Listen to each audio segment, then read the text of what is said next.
कुल हिंद मजलिस इत्तेहादुल मुस्लिमीन के सदर असदुद्दीन ओवैसी ने आने वाले गुजरात असेंबली इलेक्शन में पूरी ताकत के साथ MIM की जानिब से मुकाबला करने का ऐलान किया है। ओवैसी ने मजहबी जुलूस के दौरान हालिया तशद्दुद के लिए रियासती हुकूमतों को जिम्मेदार करार दिया। इन्होंने कहा कि हुकूमतें तशद्दुद को रोकने में नाकाम हो चुकी हैं। मीडिया के एक गोशे की जानिब से तशद्दुद के लिए अक़लियतों को जिम्मेदार करार देने को गलत उन्होंने करार दिया।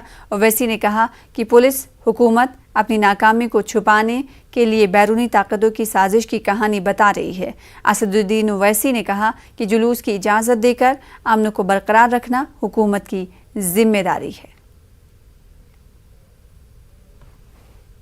आने वाले चंद महीनों में जो विधानसभा के चुनाव होंगे उसके लिए मैं पार्टी पूरी ताकत के साथ और तैयारी के साथ उसमें उतरे।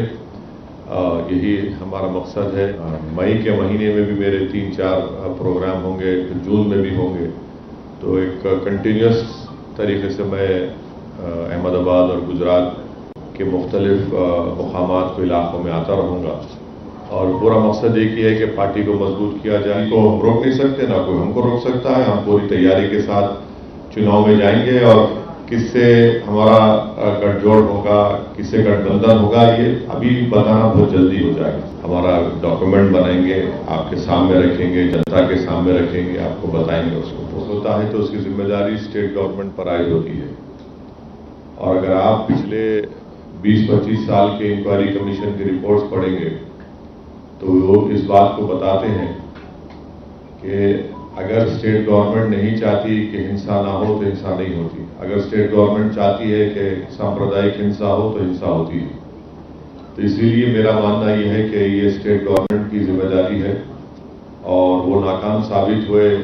ये जो मीडिया में नैरेटिव आ रहा है कि हमेशा से ये बताया जाता है कि अल्पसंख्यक समाज मुसलमान ही पत्थर फेंकता है, वही दोषी है, तो हम इस बात को नहीं मानते। ये trial by selective leak stories मत करिए।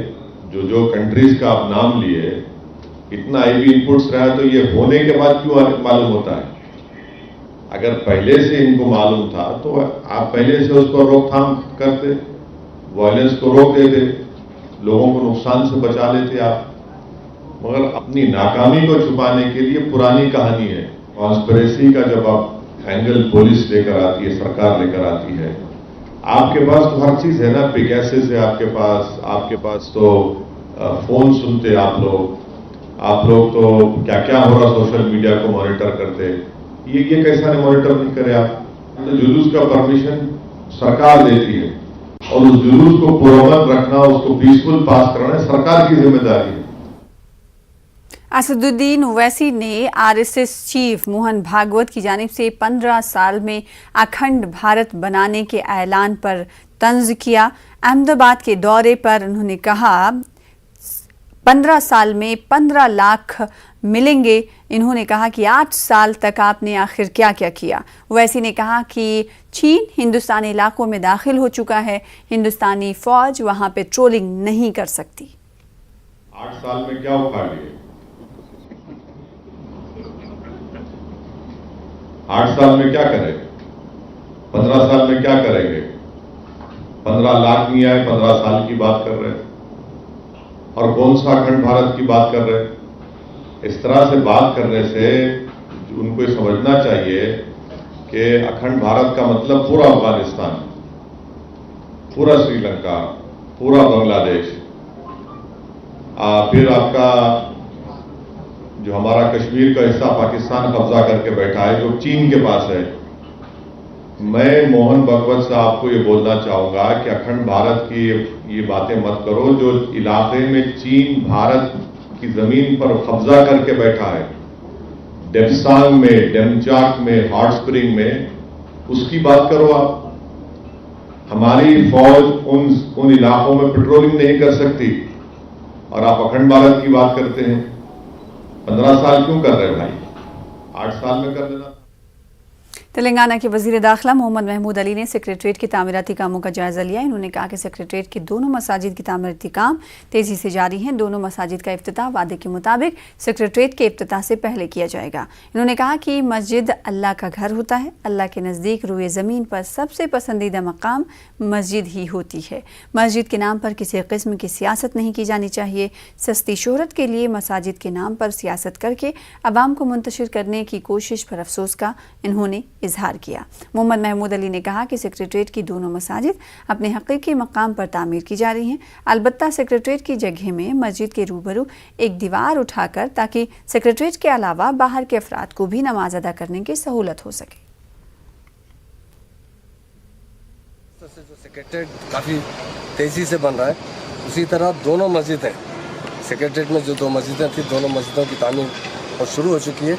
और जो बड़ी मस्जिद है, छोटी मस्जिद हाशमी मस्जिद है, उसका भी फाउंडेशन होकर आगे बढ़ चुका है और काफ़ी तेज़ी से काम चल रहा है। इंशाल्लाह जब सेक्रेटरीट का इनाग्रेशन होगा उसके साथ ही मस्जिद का भी इनाग्रेशन हो जाएगा। मस्जिद जो है किसी तोड़ने की वजह से नहीं टूटी, डिमोलिश करने में कोई डैमेज हुई थी। फिर आपका उसका फाउंडेशन देखिए आप, इतना हेवी फाउंडेशन है। मैं समझता हूँ 10 मंजिला बिल्डिंग का फाउंडेशन भी उतना नहीं डालते, इतना हेवी बिल्डिंग का फाउंडेशन डालेगा। इस सेक्रेटरीट की तामीर में जो हमारे इंजीनियर्स काम कर रहे हैं वो खुद मस्जिद की भी निगरानी कर रहे हैं। चल आने वाले 150 साल तक 200 साल तक भी इसमें धक्का नहीं लगता, इतनी मजबूत बनाई जा रही है। सीएम साहब ने कहा था कि आले पैमाने पर मस्जिद बनाए, उसी तरह बनाई जा रही है। कुछ लोग गैरजरूरी अफवाह उड़ाते हैं बिला वजह के। इंशाल्लाह दोनों मस्जिदें सेक्रेटरीट की इफ्तिताह से उसी दिन होगी, एक दिन पहले होगी।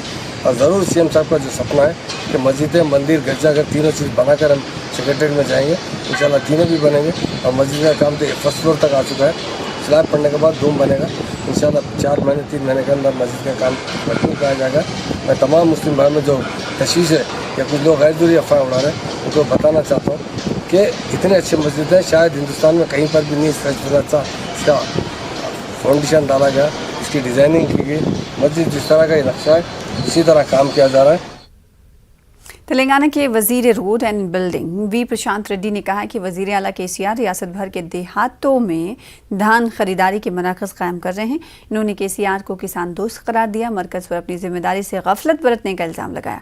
इन्होंने जुमेरात को जिला निज़ामाबाद के यासानगी में धान खरीदारी सेंटर का इफ्तिताह किया। प्रशांत रेड्डी ने कहा कि तेलंगाना हुकूमत किसानों को नुकसान से बचाने के लिए हर मुमकिन काम कर रही है। इन्होंने किसानों से धान को नमी से बचाने की अपील की। हुकूमत ने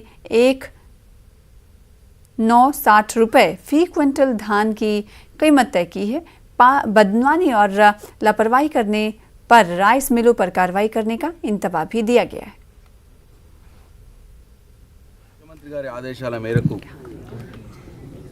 ఈ తెలంగాణ యాసంగి వడ్లని గ్రామాన కొనుగోలు కేంద్రాలు పెట్టి సేకరించమని వారు చెప్పారు. దాంట్లో భాగంగా ఇవాళ నిజామాబాద్ జిల్లాలో నా సొంత గ్రామం వేల్పూర్ గ్రామంలో కొనుగోలు కేంద్రాన్ని మొదలుపెట్టి అడిషనల్ కలెక్టర్ చంద్రశేఖర్ గారితో మొదలుపెట్టడం జరిగింది. బాల్కొండ నియోజకవర్గ రైతుల పక్షాన, నా పక్షాన గౌరవ ముఖ్యమంత్రి గారికి నా హృదయపూర్వక ధన్యవాదాలు తెలియజేస్తా ఉన్నా.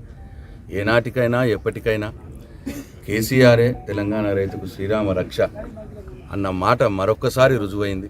చాలా సందర్భాల్లో రుజువైంది, ఇప్పుడు మళ్ళీ ఒకసారి రుజువైంది. ఇది ఎవరు అవునన్నా కాదన్నా కాదనలేని సత్యం. ఎందుకంటే ఆయన చేస్తున్నట్టు పనులే దీనికి ఉదాహరణ. पड़ोसी रियासत आंध्र प्रदेश की धान को तेलंगाना में लाने से रोकने के लिए इक़दाम किए गए हैं। वजीर सिविल सप्लाईज जी कमलाकर की जानिब से इस खुसूसी तौर पर यानी गुज़िश्ता रोज़ दी गई हिदायत के बाद सूर्यपेट जिला के कोडार में इस धान को तेलंगाना में लाने से रोकने के लिए पुलिस ने चेक पोस्ट कायम कर दिया और धान लाने वाली गाड़ियों की पुलिस के साथ साथ रेवेन्यू हुक्काम की जानिब से बड़े पैमाने पर तलाशी ली जा रही है।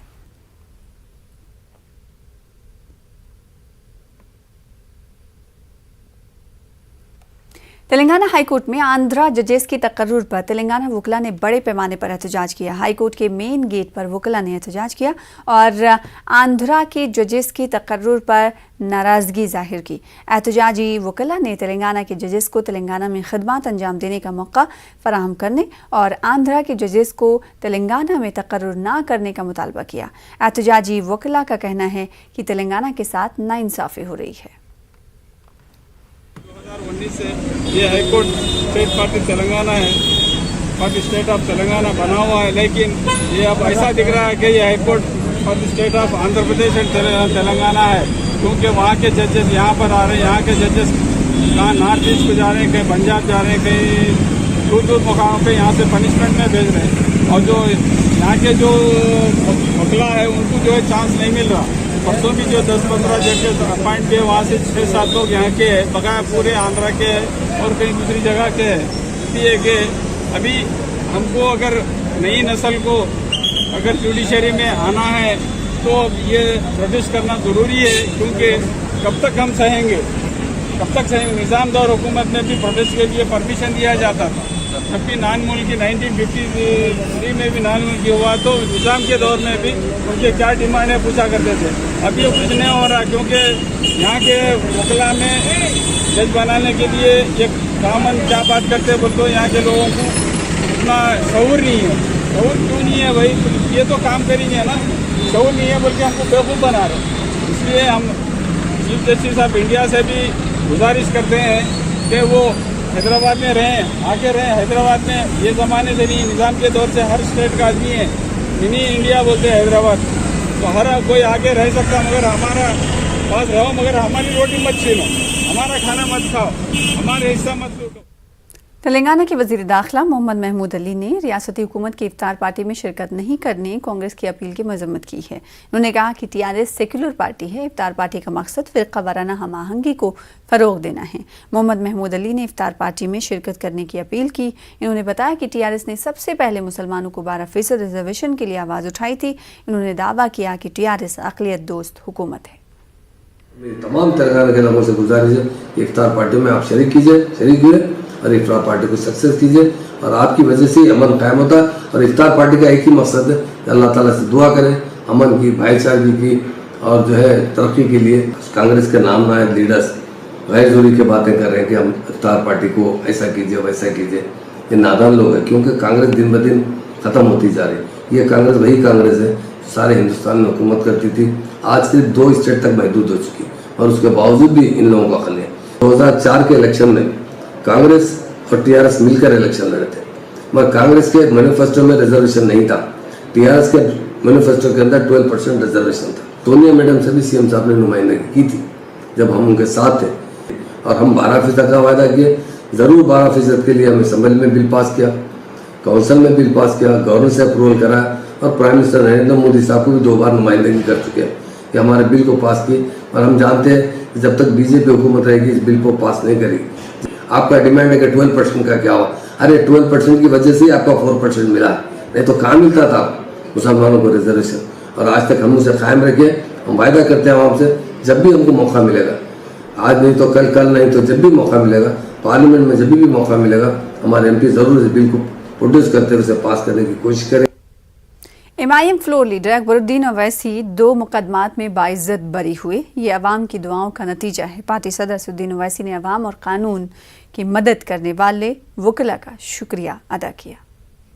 का शुक्र है कि अल्हम्दुलिल्लाह अकबरुद्दीन ओवैसी साहब को एमपी एमएलए ट्रायल कोर्ट ने उनको बरी किया है, और मैं हमारे पूरे वकलाओं की टीम का, ख़ास तौर से अब्दुल अजीम साहब का और उनके तमाम जूनियर्स का, और जो सीनियर लॉयर्स हैं जिन्होंने बड़ी हमारी मदद की हमको इस लीगल केस में, मैं उन सब का शुक्रिया अदा करता हूँ। आवाम की दुआएं आज कारआमद साबित हुई हैं। अल्हम्दुलिल्लाह जनाब अकबरुद्दीन साहब इस केस से बरी हुए। तेलंगाना असेंबली में MIM floor leader Akbaruddin Owaisi को अदालत की जानिब से बाइज्जत बरी किए जाने पर हैदराबाद में जश्न मनाया गया। पुराने शहर के इलाके तालाब कट्टा में मजलिस के कारकुनों ने आतिशबाजी की और मिठाइयाँ तकसीम की। वाज़ेह है कि अकबरुद्दीन ओवैसी को एमएलएज, एमपीज मामलों की समाअत करने वाली अदालत ने नफरत अंगेज तकरीर मामले में बरी कर दिया है। इसके बाद मजलिस के हल्के में जश्न का माहौल देखा गया।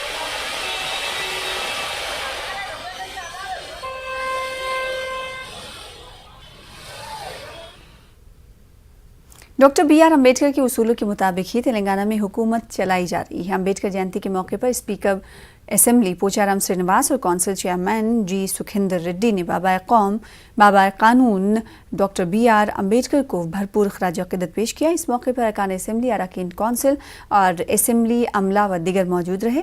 स्पीकर पोचाराम श्रीनिवास ने कहा कि डॉक्टर BR अम्बेडकर के लिखे गए आर्टिकल 3 की वजह से ही अलहदा तेलंगाना का क़याम अमल में लाया गया।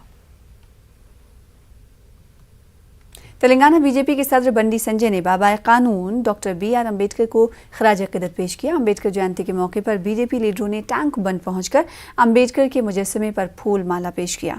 इस मौके पर बीजेपी के सीनियर लीडर्स व दीगर मौजूद रहे। इसके बाद बंडी संजय ने नामपल्ली में वाक़ पार्टी दफ्तर पहुंचकर डॉक्टर BR अम्बेडकर के पोस्टर पर फूल माला पेश किया। इस दौरान इन्होंने तेलंगाना के वज़ीर आला KCR पर दलितों के साथ नाइंसाफ़ी का इल्ज़ाम आयद किया।